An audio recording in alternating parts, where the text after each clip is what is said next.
Hi, back again, and I'm going to show you how to make second ferment kombucha. Now there's a couple of things you can do. You can either make an unflavored kombucha. You take the kombucha that you've made and you simply take a container. Now you can use any sort of container as long as it's glass or stainless steel or maybe even food grade plastic, but something that does not interact with the kombucha. I personally recommend glass is the best container because it's cheap and you can get them in a variety of sizes. And you want a sealed container that will actually, with a rubber seal, that will actually prevent air from escaping, because we want to do a second ferment and we want to increase the carbonation of the process here. And to do that, you're going to have to completely seal out all the oxygen. What I recommend is a canning jar will work, but any sort of glass jar with a rubber container. So that's what we have here. If you choose to add no additional flavors, you simply take your kombucha, you simply have this lid, you lock it down, and you store it somewhere for anywhere from 2 days to 7 days. Now it's very important when you're doing your second ferment to every day take your kombucha that you're fermenting again, and what we call burping. You want to open it up like that, open the lid briefly, and seal it. The reason why is that as your second ferment process happens, you've sealed the container, you get gases that build up here, and they will build up a lot of pressure, and actually in some cases jars can explode.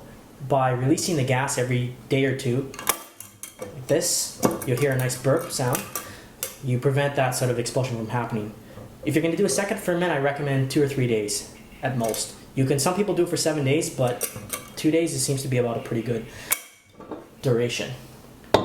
Most people want to do a second ferment is they want to add additional flavors. So the idea here is you take fruits, you take herbs, or you take spices, or some mix of all three, and you add them to your kombucha, and then you seal it and you let it ferment again for a couple days. And this helps infuse the kombucha with additional flavors. So I have basically 2 different flavors that I'm going to use, one from here and one from here. One flavor is going to be Pomegranate Kombucha. I just basically took 3 of these and I just cut them up and removed the seeds, or the pomegranate fruit, as you see here. And I'm going to simply add that to the kombucha. This is about 2 cups of pomegranates. I'm going to put about 1.5 cups in this first brew. That's one flavor. The other flavor is called a mango ginger kombucha. So we have fresh mango and then some ginger that I cut up. And I'm going to make a kombucha based off that. So we have 2 different flavors. Dump it in here. How much ginger to use? I recommend about a teaspoon, maybe 2 teaspoons. Now, you can use anything you really want here. The main thing is during the second ferment, you want to have additional sugar.